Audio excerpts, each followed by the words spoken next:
Muy buenas tardes, bienvenidos de nuevo a Negocios Televisión, bienvenidos a este espacio informativo mirando a todas las últimas horas pendientes de los avances de Rusia en Kupiansk y en Prokrovsk. Enseguida les contamos la última hora sobre la guerra en Ucrania. Ponemos el foco en los mensajes de Donald Trump después de su gran victoria, después de la aprobación en el Senado. Lanza un mensaje al mundo, dice que el mundo está en llamas. Vamos a poner el foco también en lo que está pasando en Venezuela, con Maduro advirtiendo a Estados Unidos, con tropas estadounidenses que empiezan a acercarse a Venezuela en un momento en el que también hay que poner el foco en Oriente Medio. Pero antes vamos a escuchar el mensaje del presidente de Estados Unidos. Esto es lo último que decía Donald Trump. Advierte que el mundo está en llamas.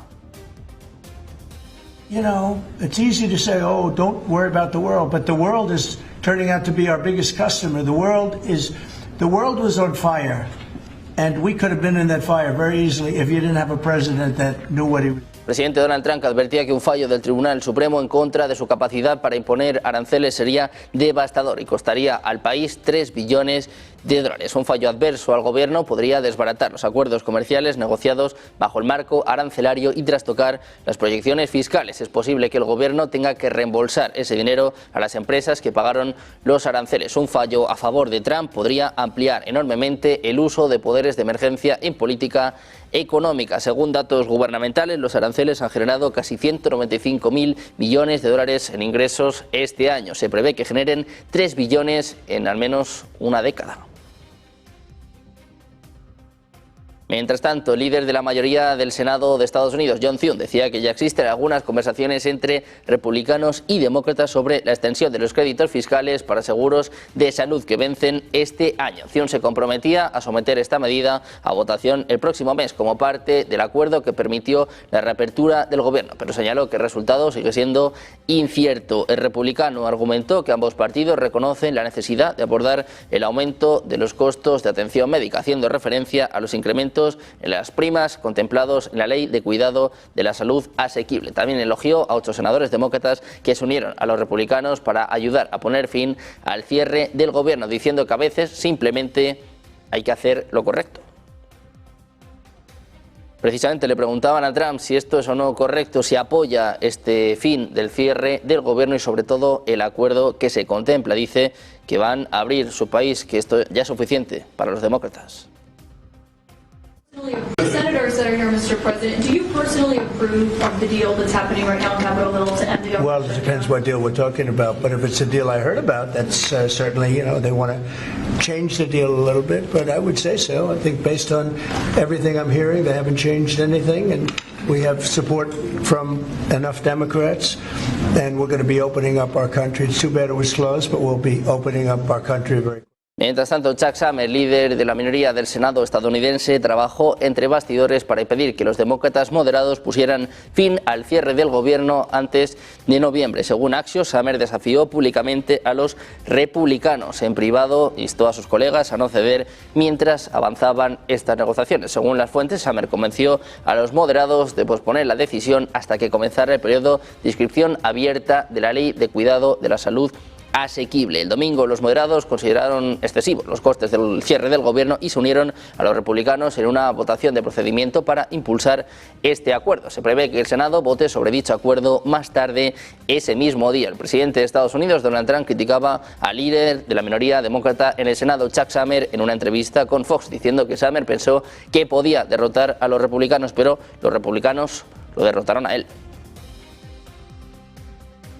Mientras tanto, el presidente de Estados Unidos también instaba a los controladores aéreos a reanudar su trabajo, advirtiendo de las consecuencias si no lo hacen. Decía Trump, todos los controladores aéreos deben volver al trabajo ya. Quien no lo haga sufrirá una importante reducción de sueldos, lo que apuntaba en un mensaje en Truth Social, añadiendo que no está contento con los controladores que se tomaron un descanso durante el cierre del gobierno y que son libres de abandonar sus puestos y de ser reemplazados por verdaderos patriotas, quienes harán un mejor trabajo con el nuevo equipo de última generación, el mejor del mundo, que decía Trump está en proceso de adquirir. También se comprometía a recomendar una bonificación de $10.000 por persona para los grandes patriotas que no se tomaron ningún día libre durante el cierre del gobierno, el cierre de los demócratas. Saben que más de 2.000 vuelos han sido cancelados precisamente por este cierre del gobierno en Estados Unidos.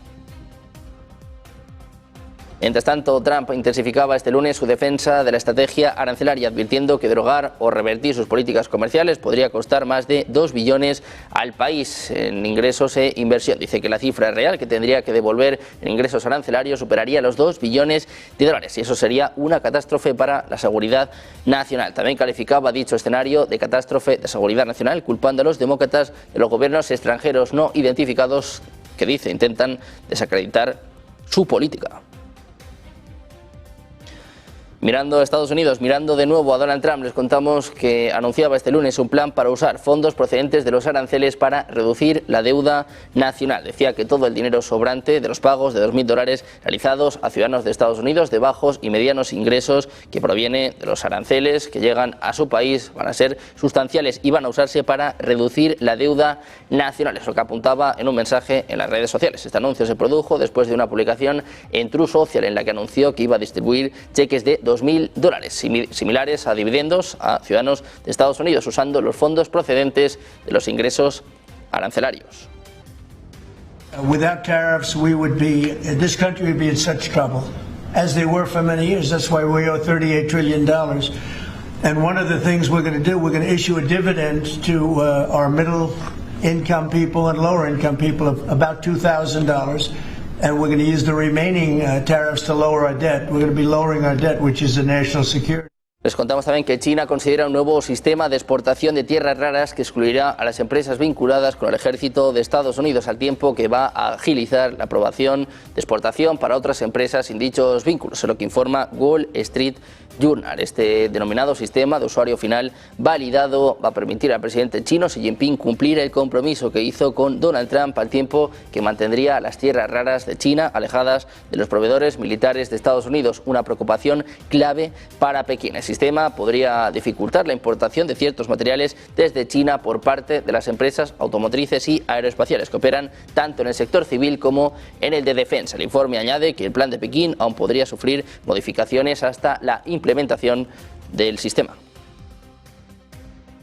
Un Donald Trump que también hablaba sobre India, anunciaba que Washington ha llegado a un acuerdo, agregando que este acuerdo será diferente al que tenía en el pasado. Decía que los aranceles a la India son muy altos debido al petróleo ruso, pero que ahora se han reducido considerablemente. Por lo tanto, decía que iba a bajar los aranceles. Trump mencionó que podría viajar a la India el próximo año.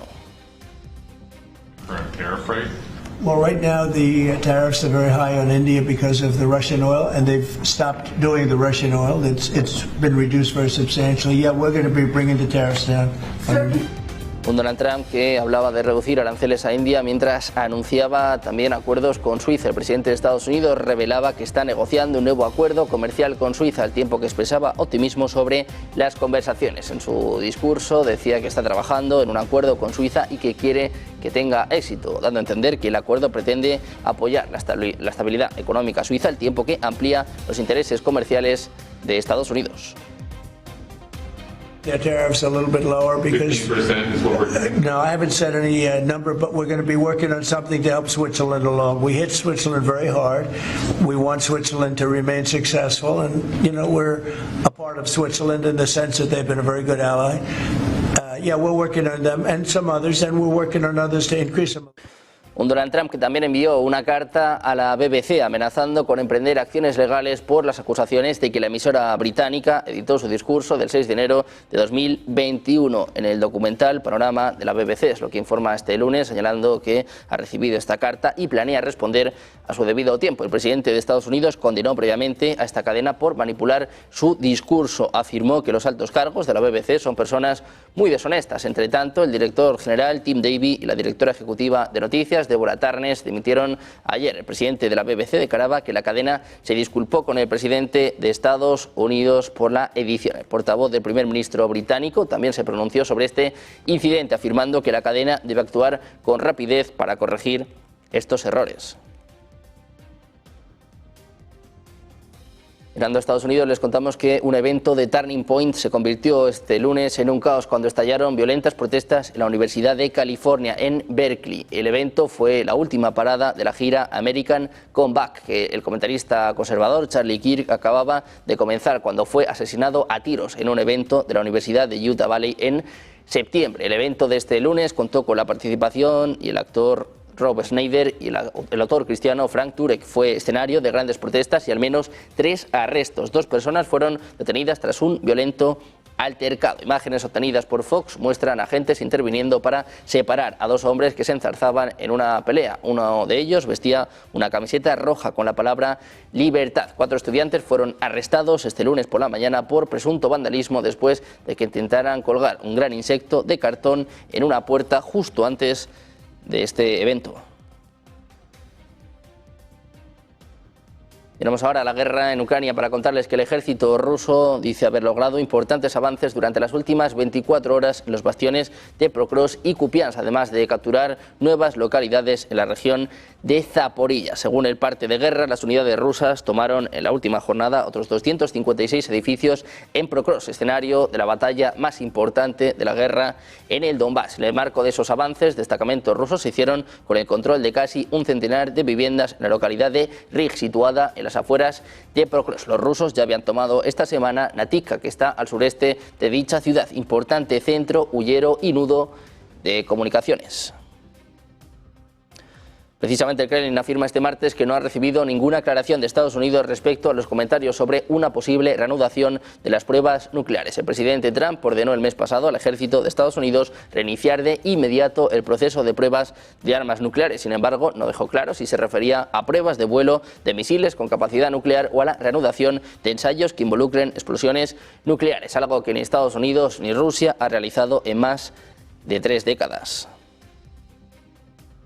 La Comisión Europea, liderada por Ursula von der Leyen, está creando un nuevo organismo de inteligencia para mejorar el intercambio de información entre las agencias de espionaje de la Unión Europea. Esta iniciativa busca consolidar la inteligencia para fines conjuntos, impulsada por la preocupación ante las amenazas a la seguridad procedentes de Rusia y la disminución del apoyo de Estados Unidos. Esta unidad va a contratar a funcionarios de toda la comunidad de inteligencia de la Unión Europea, pero se enfrenta a la oposición del Servicio Diplomático Europeo, que teme una duplicación de funciones. Un portavoz de la Comisión indicó que se están llevando a cabo conversaciones sobre el fortalecimiento de las capacidades de seguridad, aunque no hay un calendario definido. El intercambio de información de inteligencia entre los países de la Unión Europea siempre ha sido un tema delicado. Los países más grandes, como Francia, se muestran cautelosos a la hora de compartir datos sensibles. Esta iniciativa surge en un momento en que Europa reevalúa sus necesidades de seguridad a la luz de las actuales tensiones geopolíticas.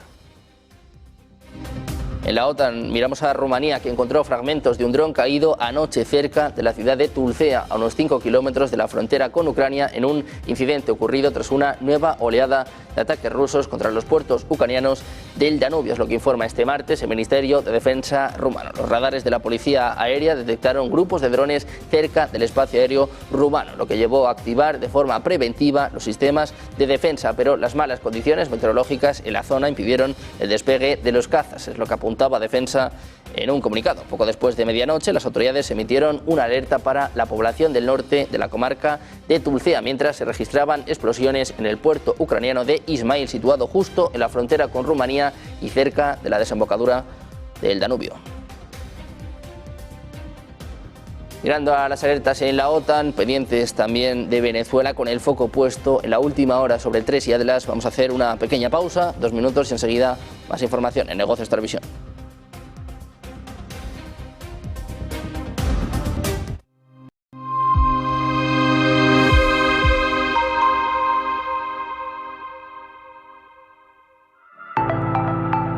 Blockchain es una tecnología basada en una cadena de bloques de operaciones descentralizada y pública. Esta tecnología genera una base de datos compartida a la que tienen acceso sus participantes, los cuales pueden rastrear cada transacción que hayan realizado. Para que se hagan una idea, es como un gran libro de contabilidad inmodificable y compartido que van escribiendo una gran cantidad de ordenadores de forma simultánea. El modelo más antiguo de una blockchain se creó a principios de la década de los 90, cuando el científico informático Stuart Haber y el físico Scott Stornetta emplearon técnicas criptográficas en una cadena de bloques como una manera de proteger documentos digitales contra la manipulación de datos.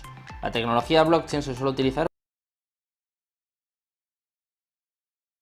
de transacciones de criptomonedas, pero es apta para muchos otros tipos de datos digitales y puede aplicarse a una amplia gama de casos de uso. La diferencia que hay entre blockchain y una red centralizada, es decir, un servidor tradicional que almacena datos, es que la red de blockchain se ejecuta en múltiples ordenadores distribuidos por todo el mundo y no en un sitio único. Esto hace que la red blockchain presente una serie de ventajas como la privacidad, la descentralización o la no dependencia de un ejecutor centralizado o la seguridad. Hay 4 tipos de blockchain. Por ejemplo, hay una blockchain pública, también conocida como sin permisos, que es aquella en la que cualquiera puede participar sin restricciones. Suele ser la más común en las criptomonedas. También hay blockchains privadas que permite a las organizaciones establecer controles sobre quién puede acceder a ella. Hay blockchains híbridas que combinan las características de las dos anteriores. Las organizaciones pueden establecer un sistema privado basado en permisos junto a uno público sin ellos. Y por último también hay blockchains federadas, cuando el proceso de consenso es controlado por un conjunto preseleccionado de nodos o de partes interesadas. Por último, vamos a comentar los beneficios de la blockchain, y es que ofrece grandes ventajas comerciales que ayudan a las compañías de muchas formas, como por ejemplo, da más confianza entre las partes implicadas al ofrecer datos fiables y compartidos, reduce la necesidad de intermediarios externos, ofrece mayor seguridad, pues todos los miembros de la red deben llegar a un acuerdo sobre la precisión de los datos y las transacciones validadas son inalterables. También crea un registro a prueba de manipulaciones en tiempo real, da mayor eficiencia al eliminar el tiempo perdido en las acciones de conciliación de registros y por último permite seguir y localizar bienes o servicios a través de la cadena de suministro.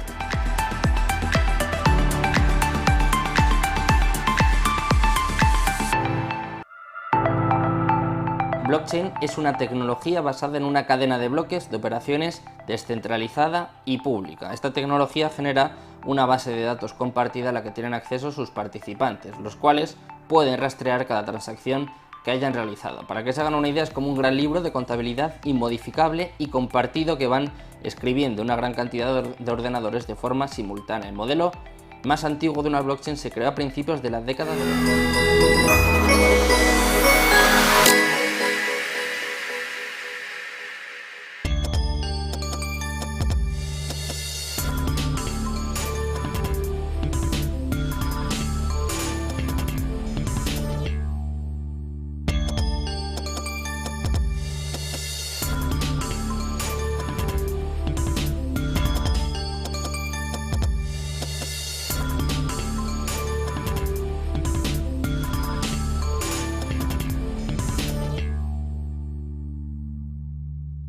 Es un honor para Negocios Televisión poder contar hoy con la presencia de Martin Wolf. Good morning.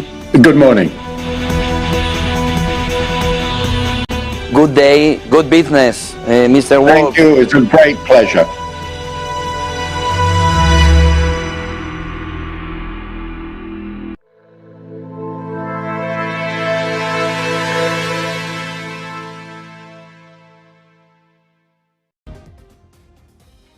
Ya estamos de vuelta en Negocios Televisión, seguimos pendientes de las últimas horas mirando a la guerra en Ucrania. Les contamos que los servicios de seguridad rusos han frustrado una operación conjunta ucraniano-británica para secuestrar un MiG-31 ruso con un misil hipersónico, es lo que apuntaba la agencia RIA Novosti. Se planeaba secuestrar un MiG-31 para provocar contra la mayor base aérea de la OTAN, es lo que informaba el FSB. Al parecer, esta iniciativa partía de la inteligencia ucraniana. Dicen en este sentido que estaban intentando secuestrar este avión con un MiG-31 ruso con el hipersónico Kinzhal. Al parecer se planeaba secuestrar este avión para provocar contra la mayor base aérea de la OTAN en Rumanía, en Constanza.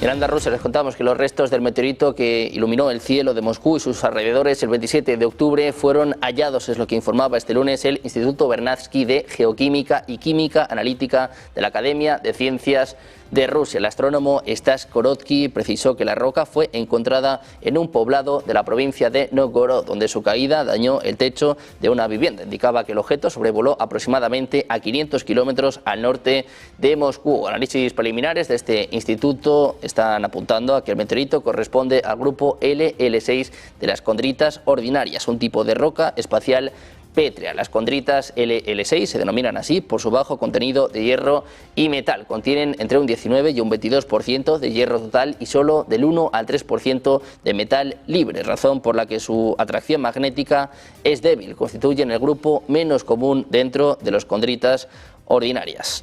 El objeto está siendo examinado por especialistas que también investigan la trayectoria que siguió al ingresar en la atmósfera. El meteorito fue visible durante más de 35 segundos en distintas localizaciones de la provincia de Moscú. Volvemos a mirar un día más a la última hora del 3 Atlas. Avi Loeb ha publicado una nueva impresionante entrada en su blog afirmando que el cometa interestelar 3 Atlas es significativamente más grande que los visitantes anteriores. Según el científico, el enorme tamaño y las características inusuales de 3 Atlas son tan improbables para un objeto natural que podrían explicarse mejor si se tratara de una nave espacial alienígena. Hoy tenemos a Avi Loeb a eso de las 5 de la tarde en España. Escuchen lo que nos decía la semana pasada. Hablaba de un regalo para finales de año. The verdict should come out of the data that we will get in the coming weeks. It will get closest to the Earth on December 19th, about 6 days before Christmas, and my hope is that it will not deliver any unwanted gifts for the holidays to Earth. We should watch it. We should check if there are any probes that may have been released by such an object, and they arrive to Earth or to Mars, where we have orbiters that can monitor the situation. En su blog señalaba que el cometa tiene una masa inferida de más de 50.000 millones de toneladas. También argumentaba que los chorros del objeto podrían ser en realidad propulsores tecnológicos, lo que sugiere que podría ser una nave espacial alienígena en lugar de un cometa natural. La masa inferida, decía, de más de 50.000 millones de toneladas es al menos 1 millón de veces mayor que la masa inferida del asteroide 1 Oumuamua, lo que escribía el propio Loeb. Decía, ¿por qué tuvimos tanta suerte de recibir un objeto tan gigante como el tercero en la lista de objetos interestelares antes de presenciar 1 millón de objetos del tamaño de 1 Oumuamua? Como demostraba en su artículo, decía, no hay suficiente material rocoso en el espacio interestelar para acomodar la llegada de una roca helada tan gigante al sistema solar interior durante nuestro periodo de estudio de una década. Explicaba además por qué pensaba que 3 Atlas era una nave espacial alienígena. Decía que si consideramos la opción de que los chorros que emanan de 3 Atlas estén asociados con propulsores tecnológicos, entonces la pérdida de masa requerida puede ser de 1 a 2 órdenes de magnitud menor con tecnologías creadas por el ser humano. Decía además que los cohetes químicos se propulsan con una velocidad de escape de 3 a 5 kilómetros por segundo, que es 10 veces mayor que la velocidad máxima de eyección de los volátiles sublimados por la luz solar de las superficies cometarias. Dice que los propulsores iónicos alcanzan una velocidad de eyección aún mayor, de 10 a 50 kilómetros por segundo. Además, la tecnología alienígena podría emplear propulsores con velocidad aún mayores, reduciendo la pérdida de masa necesaria en más de 2 órdenes de magnitud y haciendo que el combustible necesario sea menos del 1% de la masa de la nave espacial. Hablamos ahora de China, de Lonbi Bioscience, un laboratorio dedicado al desarrollo de tecnología para aumentar la esperanza de vida que opera en China. Es lo que informa The New York Times citando a Commerzbank. Lonbi Bioscience es una empresa emergente especializada en medicina para la longevidad. Su laboratorio se encuentra en Shenzhen, al sur de China. Esta compañía ha creado píldoras innovadoras que ralentizan el proceso de envejecimiento, basadas en un compuesto derivado del extracto de semilla de uva. Los desarrollos de la empresa se basan en investigaciones científicas publicadas por un grupo de científicos de Shanghái. Estos estudios hallaron que la procianidina C1 aislada de las semillas de uva puede aumentar la esperanza de vida de los ratones en un 9,4% y prolongar significativamente su vida en un 64,2% tras el inicio de su uso. Dice además su estudio que alcanzar los 150 años es un objetivo absolutamente alcanzable. En pocos años, decía, se va a convertir en una realidad. Es lo que apunta Liu Qingyia, director de la tecnología de esta compañía. También hablamos de Oriente Medio. Les contamos que de los 600 camiones diarios de ayuda humanitaria pactados en el alto el fuego en Gaza, solo están entrando unos 150. Esta es la última denuncia de Naciones Unidas. Advierte que la cifra impide revertir la hambruna y la crisis sanitaria en la franja. La directora ejecutiva del Comité Español de la Agencia de Naciones Unidas para los Refugiados Palestinos en Oriente Próximo recuerda que cientos de miles de personas enfermas no tienen acceso a medicamentos, que no hay agua potable y que debido a las toneladas de residuos, basura y escombros en el suelo de Gaza se están propagando enfermedades y epidemias entre la población. La agencia incide en que Israel no está cumpliendo con los puntos establecidos en el alto al fuego, entre ellos dejar de disparar y de matar. Ha recordado que más de 200 personas han fallecido en la franja desde su declaración hace un mes. El presidente de Estados Unidos también afirmaba este lunes que Siria es una parte importante de Oriente Medio. Tras su reunión con el presidente sirio, Ahmed al-Sharaa, decía a la prensa que su homólogo es un líder muy fuerte, que proviene de un lugar muy difícil y es un hombre muy duro. Dice que le agrada al-Sharaa y que Washington hará todo lo posible para que Siria tenga éxito. El Ministerio de Asuntos Exteriores sirio anunciaba en un comunicado que la reunión entre ambos mandatarios se desarrolló en un ambiente cordial y que Trump elogió al nuevo gobierno sirio. El jefe de Estado de Estados Unidos prometía proceder al levantamiento de las sanciones impuestas en virtud de la ley César para permitir que Siria se desarrolle y atraiga inversiones. Estados Unidos ha expresado su apoyo a las conversaciones entre Siria e Israel que podrían normalizar las relaciones entre ambos países. También hablamos de Venezuela. Con un decreto de huelga general insurreccional respondería a una agresión militar de Estados Unidos, es lo que afirmaba Nicolás Maduro. Dice que hoy por hoy la revolución tiene una fuerza y un poder, que si el imperialismo llegara a dar un golpe de mano y hacer daño desde el mismo momento en que se decretara la orden de operaciones, movilización y combate de todo el pueblo de Venezuela, la clase obrera decretaría una huelga general insurreccional y en este país no se movería un alfiler, es lo que asegura el mandatario en una jornada de trabajo televisada con su partido. No es la primera vez que Maduro advierte a Washington que un ataque armado contra el territorio venezolano recibirá una respuesta categórica, tanto de la Fuerza Armada Nacional Bolivariana como del pueblo venezolano, organizado en milicias y comités de diversa índole, de conformidad con la doctrina de defensa integral de la nación, que se asienta en la tesis de la guerra de todo el pueblo, la estrategia que le permitió al Ejército Popular de Liberación de Vietnam derrotar militarmente a Estados Unidos pese a la evidente asimetría en términos de poderío bélico. También hablamos del secretario de Guerra de Estados Unidos, Pete Hegseth. Informaba que su ejército hundió 2 lanchas en aguas del Pacífico Oriental en 2 operaciones en las que murieron 6 presuntos narcoterroristas. El jefe del Pentágono explica que las embarcaciones hundidas estaban vinculadas al contrabando de narcóticos y transportaban estupefacientes mientras transitaban por una ruta conocida de narcotráfico en el Pacífico Oriental. Con estos 2 nuevos ataques ya suma más de 70 los fallecidos y una veintena de embarcaciones destruidas como parte de la campaña contra el tráfico de drogas de la administración Trump, que lleva a cabo desde septiembre en aguas del Caribe y que luego fue ampliada al Pacífico. Pendientes de la tensión en Venezuela, mirando también a los avances de Rusia en el Donbass, atentos también a estos mensajes de Donald Trump después de su victoria, después de este cierre del gobierno que parece llegar a su fin. Vamos a hacer una pausa, 2 minutos, enseguida el análisis con José Miguel Villarroya, Negocios Televisión.